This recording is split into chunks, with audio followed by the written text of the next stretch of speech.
don't make sense. Like, go stream this, run this up to my numbers, run this up. It's like, that's good, but who's it for? Like, if I do it now, it's like, bro, do it for me because it's going to help feed my daughter directly. Yeah. Do you know what I'm saying? It feels a bit different. Like, obviously, you don't know everyone's situation, but it would make sense for me to be on that, like, yo, do this for me, do that. Do you know what I mean? But when you've sold your project just to recoup for somebody, and now you're like, yo, please, I want to hit this number. Oh, we want to chart.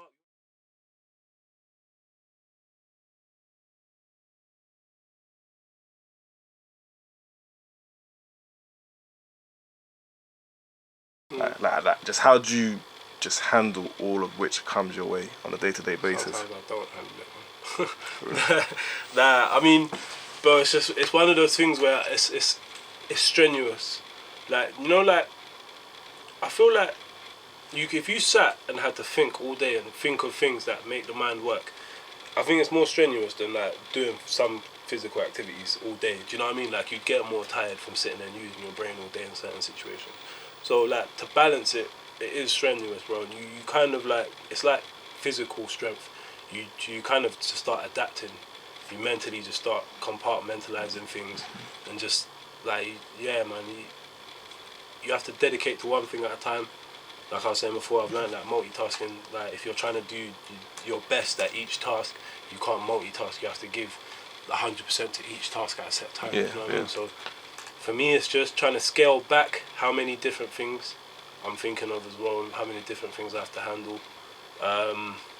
But how do you actually do that? Because, bro, for me, bro, like, I have a challenge myself where, like, someone may message me and say, oh, bro, like, when's the next video being uploaded? But I'm like in a meeting with a brand, lining something up. So that bit there is kind of like falling, but I know that bit there needs to stay up because that's what people probably see. But I don't know, man. Because I'm saying, but people see you as a rapper, but you've got many other business interests, bro. Yeah. That probably financially supersede currently maybe rap. Yeah. You know what I mean? Like I said, you have to do one at a time. Like, if you've got 10 important things, bro, you just pick the top 3 and you get through those first, and then you go pick the next top 3, and you just work through everything one at a time, man. It's the only way you can really go for it. Do you know what I mean? Because like you said, if you're in a meeting and you know, right, I'd still have to upload a video. Eventually, that video gets uploaded. It's just how quickly you're gonna upload it. Do you know what I mean? It's the level of urgency. I start putting like an urgency tag towards things as well. Like, how urgent does this need to be done? Is this something that's gonna help the bigger picture, or is it something that's getting done for its own separate entity on the side that's not in line with the long-term goal? Do you know what I mean? So that helps as well. It's just like, how important are things, man, and dedicated to getting them done as well. And one thing I've learned, bro, and I learned this from Nipsey, man, like R.I.P., is that things are not supposed to happen quick. Like, you know, for example, uploading a video, you might think, oh, that's an hour to upload a video. No, like, give yourself more time. Like, this is a day's work. You're going to plan the time. You know what I mean? Like, things, like tasks, like, for example, what is it? Copywriting. Yeah. Like, for example, copywriting something. It might just be a day task. And because it's a day task, you think, all right, cool, Tuesday I'm going to copyright this, so that... Yeah. And it's like, nah. It's like, give yourself this week. Within this week, you're going to make sure the copyright is done for this, so now you've got this legal. Do you know what I mean? If you give yourself more time to do things that seem like they can be done quicker, it's so much better, man. It's like, things are not supposed to be overnight. They're not supposed to be... It's not a week, like, process. Like, making songs, sometimes you go studio and make 10 songs in a night. That's cool, but if you're not the person that does that, give yourself a week to make a song. You're still doing great. Do you know what I mean? There's no pressure to get things done mad quick. We live in this time where everything's moving so quick. Too quick, bro. It's like, things move so quick, though, we hardly get anything done.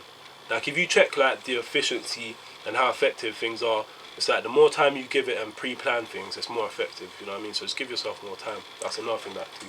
Yeah, I concur with that, because even, like, just stuff like, when you look at even just, like, artwork or photo shoots, or, like, as long as you got an iPhone X, people say that's good enough. Do you know what I mean? This is, like, it's made to be going so quick that I do wonder. You can just shoot on your iPhone now. You ain't got to go get a camera no more. Yeah. But okay, so that mindset that you have, does that fit in with the way this industry is, where everything's like, how quickly does this get to 1 million streams, 1 million views? Like, it doesn't fit in. It doesn't fit into, like, the label model, I guess. It doesn't fit into the model of trying to turn over numbers monthly. It's more long term. Do you know what I mean? Like, if we're in a race to just run up to 1 million views, that's never really been my thing. I don't know if I'd be able to fit into that, or maybe because I'm not in there, I don't really understand the effects of it. But I know that is not an artist thing, because artists that are in a race to hit 1 million views quick are not a lot of independent artists. You know what I mean? It's more the labels and people that you've already been paid for this 1 million views that's gonna be hit. You've already been paid for the 5 million views. Do you know what I mean? So that race is like more of a. I think it's transcended from the people at the labels down to you to think like you need this to go quicker. Cause you know what I mean? Because it helps them get their job done quicker. And I think the artists don't really understand that much. Because I think sometimes like it's good to have numbers attached to you, but if you're not really like for example streams, your song gets signed. Cool, it's not your song no more, innit? You've sold your song basically. Now you're pushing the song, it's going crazy. You hit 1 million streams within a week, but you know it's only because your song's been bought and it's on certain playlists because they've put. Do you know what I mean? It's like, do you still feel the same way? Is it still like a celebration for you, or is it just for this song and this time now? Is that still is it you? Like, do you know what I mean? And for me, I think that's like where the lines get blurred for independent artists and just artists in general, bro. There's a lot of things that we're made to care about that don't even matter for us. Do you know what I mean? Like after it really don't matter for us. Like getting to 1 million streams in a week. All right, cool. Now what? You hit 1 million streams in a week. Now what? It looks good. What? Someone's gonna book you? Like I don't know, man. Like obviously there's things that I don't know. Someone could be sitting there thinking, "Oh, you idiot! You don't know. You hit 1 million streams and this happens." That's all good, but at the same time, you hit 1 million streams in 2 weeks. What's the difference?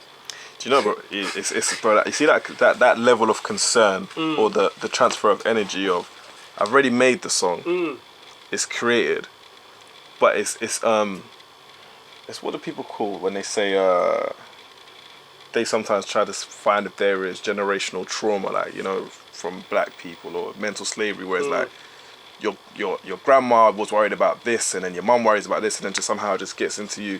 And with the artists, I wonder. I used to be like, when you're almost begging people to stream, leave it on a loop, go comment, do this, like, do this and that, like, who are you doing it for? Because it is really almost like you're serving a master that isn't even your own creation anymore. It don't make sense, bro. It don't make sense. Like, go stream this, run this up to my numbers, run this up. It's like, that's good, but who's it for? Like, if I do it now, it's like, bro, do it for me because it's going to help feed my daughter directly. Do you know what I'm saying? It feels a bit different. Like, obviously, you don't know everyone's situation, but it would make sense for me to be on that, like, yo, do this for me, do that. Do you know what I mean? But when you've sold your project just to recoup for somebody, and now you're like, yo, please, I want to hit this number. Oh, we want to chart, we want to do this. It's like... But I think, even where does that number come from? And the expectation of that. What is the expectation, innit? It's like, who makes that? And bro, and like I'm speaking outside, like bro, we can look at we can look at black music numbers, and they can go to a certain point. But once you get away from that scene, and you go, and I'm not talking about the American rappers like Drake or streaming like mad numbers or Migos or Tyga or whoever. But here, bro, our numbers aren't like some of these other guys, bro. And it's like once you get to a stage when you're screaming to get to 1 million, it doesn't actually change anything, bro. It doesn't, because you don't get a bonus for reaching 1 million within a month. Yeah, what your signage, yeah. What I do think it is I think it's the PR element which has come into actually saying this is making your brand look like it's worth a lot more. Yeah. Because we've got something to scream about. Yeah. That's it. It's like today I can say, yo, bro, your icon hat is sick. Your D-squared jumper's sick. Get me? It's just like, but it's already there, bro. It's just to scream about, and I think that's what artists are becoming more. You can say strategy. You can say content, bro. You see it. Content. You must make content. We need content. Like people do it all the time, fam. Re-upload pics, delete pics, go back through their thing, delete pics, re-upload them because they need content, bro.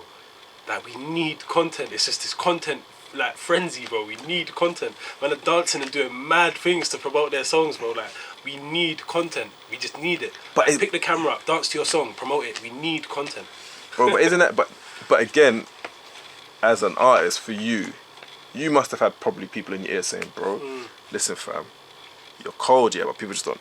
You may have to do a challenge. Do more. Do challenges. Of course, I've done a few challenges, but things that make sense. Not for the fact that somebody told me to do it, and because you lot don't know me, it's like, nah, this makes sense. This is a sick beat. It works. You know what I mean? Like sometimes you just like me. I'm very stubborn. Like this whole, like I was telling you before, that whole long game and building. That's all good, bro. But yeah, that's like let's be dignified.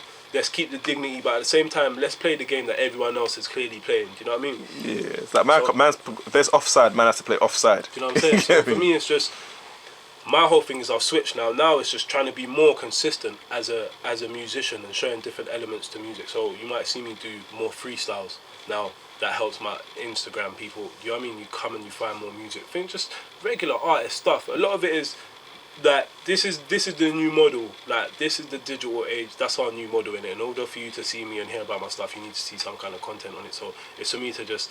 I'm not gonna fight that. I'm not gonna be the one person that says no. I don't need to use my phone.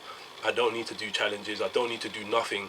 Like, do you know what I mean? I'm not gonna be that guy that changes all that. So there's certain things you have to fall in line with. Not necessarily challenges, but promoting yourself more, rapping on camera. For example, if you're a rapper, you can't just be a studio rapper. If you're a performer, you have to show people that that I can perform.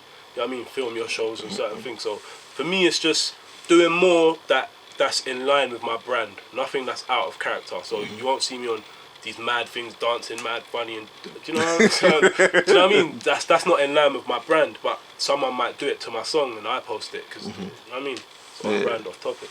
Nah, but you know what I wonder about it is because it's almost like it's like new pressure. Like, someone says to me like, "Yo, bro, you got your blue tick?" Yeah, I'd be like, "What, bro? You need to get verified." I'm like, nothing for me. All I know is that when I send you a message now, you have to see it, and if you ignore it, I know you're ignoring it. That's all that changed for me, fam. Blue ticks. I see people get like gassed about it these days. It's like, bro, it really means something.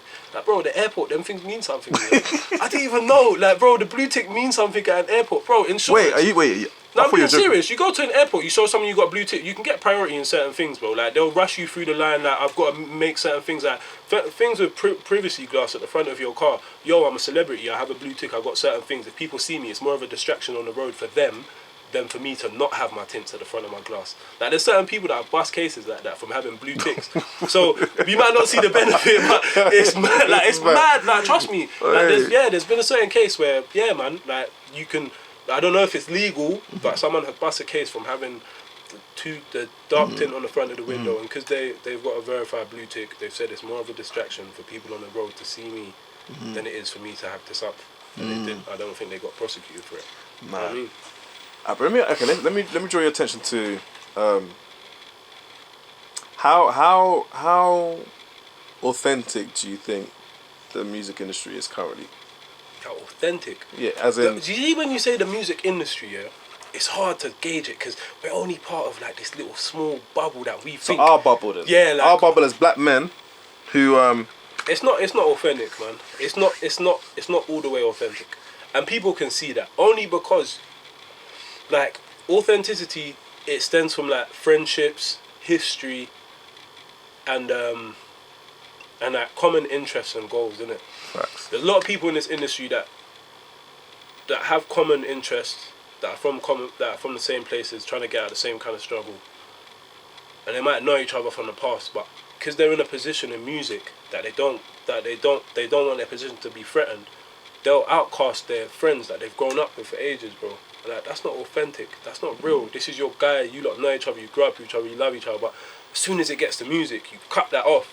It's like it goes into business mode. Like, that's not authentic. You know what I mean? And that's just one side of it. That's got nothing to do with me, by the way, because I don't know no one in music that I've grown up with. So I don't want.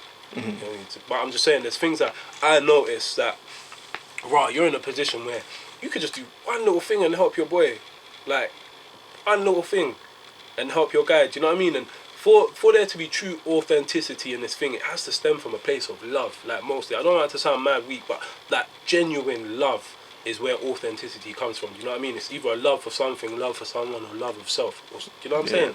And like, I don't know, I feel like the music's authentic. Like, a lot of people are making the music that they want to make, and it's going to a lot of good places. But I mean, in terms of the relationships and the way like things are behind closed doors, well, a lot of other people won't see. Like, numbers, a lot of numbers, like things we do to get numbers, that's not authentic. I think the business model at the moment from the majors passing down isn't authentic. I think the business model right now for the independent distributors, Like, it's all built off competition and numbers, and it's not a love for music anymore, which there might not have ever been in this industry. Do you know what I mean? I think only the artists really love the music, man, when it comes to it. Do you know what I mean? But yeah, at the moment, it's not as authentic. When you say what they do for the numbers, what did you mean by that? Like for example, the content, the type of content that we try and do for numbers. You know what I mean? Okay, just to make it viral. Just to boost your numbers. Do you know what I mean? To make things go viral. The type of content we're making, just it's not like you can see a lot of things are forced. You know what I mean? You wouldn't authentically do this. You know what I mean? Like begging people to stream your stuff, and it's like, oh, just leave things up, go to bed with the stuff on loop. It's like, bro, why? What do you mean go to bed with my stuff on loop for you? Like, do you know what I mean? Like that's not authentic. That's not, yo, you listened to my stuff. You lot went and listened to our stuff because you banged it nice. Because I begged you all week. Do you know what's funny? It just popped into my head now, bro. I said to myself, just now as you were speaking, would you ever hear a major label corporation use that word and say, like, you will never hear from a official Twitter account, please, for our artists here who we signed, do this and that. So it's almost like they've put the bug in someone's ear, and they're panicking, and now they feel that we have to do this thing, do these things that aren't authentic to us anymore. Because I've never heard a label say, please, please go run out these numbers for us ever. And it's all, but you don't even really see them kind of things in America that much. I think we've started like that. Go leave 5,000 comments and go do this and that. It's good interaction because algorithms. You need comments for your things to come up on. Like all these things that we kind of have to adapt to. So you can't really blame the artist, because at the same time, one person saying Instagram don't show your stuff on feed unless you get this much comments and you got to reply to this. It's like, all right, cool. Well, that means I'm gonna have to ask you lot to comment on my stuff so more people see it. Other artists didn't have that problem 3-4 years ago. So at the same time, it's like the new artists have to adapt to this new way of putting our music out there.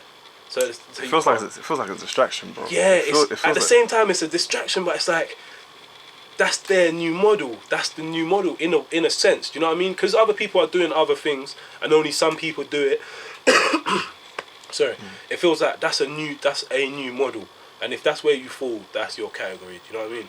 So as much as it isn't authentic and it's very like someone else's agenda pushed down, it's like I understand it at the same time. Yeah, I mean that's. I mean, I think that's the bad part, is you always kind of understand it. Which means it doesn't change as quick. Because it's like, I get it. Yeah, so it's like, no, it's not. Yo, I'm not having that. I'm not accepting. It's always like, I kind of get it. Because Instagram wasn't built for musicians. Yeah, it's true. It's a real estate where you have to have a block on. Yeah. And when you're on that block, the landlord has a different way of how they want to do business. Yeah. And I think when you're looking at it and you're saying to yourself like, rah, build all these followers here. All right, I've done it. Now we're gonna say only 5 or 2% of 8% of your followers are gonna see it. But if you want to reach the others, you gotta spend money. So you've already pitched all the workers in, and now to reach them workers again, you gotta pay. And it's those things there which allows a lot of the middlemen, the strategists, the PR, the brands, the content channels to be like, yo, pay us money. We'll put this on our thing. Yeah, we'll do it. Yeah. And I just think that space of music it's creating additional worries that an artist never used to think about before. Things like playlists. Sorry to cut you, but even I think playlist is the main one. I think when the majors and stuff started realizing, obviously went into the streaming world. Now independent artists can distribute directly to their fans. They don't need us no more. Then they started creating playlists. Now it's like, bro, if you're not on this playlist, you don't feel like your thing's worthy. Do you know what I mean? That's their only way of stopping us now. Yeah, you can go directly to your fan, but now there's a next medium where if you're not on that medium, or you're not a part of it in a good place, you don't feel worthy and you don't feel like your music's doing enough. So where are you? Back to trying to find people who can get you onto that playlist, which has in some way or form is something to do with a major. Like somewhere, do you know what I mean? Like even if it's an independent person, they're not getting you to the place that the majors can, or these distribution companies that are under majors that came to be independent. I don't know how labels make independent sections, but you know what I mean. Yeah, but like, the way they brand stuff these days is so mad. Like, I'm a label, but I have an independent section that gets serviced through my label. It's all just but distractions, bro. It's big business, innit? It's how the corporate world works. Big so it's business, like So Spotify's doing well. Yeah. So then now you say Spotify's got the most share, innit? They got the most share. But yeah, I mean, like with the labels having shares in these companies, on ethical level, it's questionable. But because it's online and it's digital, it won't be under the same legal ramifications as you have. The BBC has to be seen to be perfectly independent. Capital X has to be seen as being okay, it's under global, but global can't be, you know. But then even global had their own publishing and their own. So it's like all these things is a thing where I think the point of what I'm getting at is you create something to sustain itself, and you don't really care about what needs to use it. And that's, labels are there to sustain themselves. Spotify's there to sustain itself. And I think if artists, which I feel what Nipsey was somewhat on, you have to try and find a way to sustain yourself and your creations.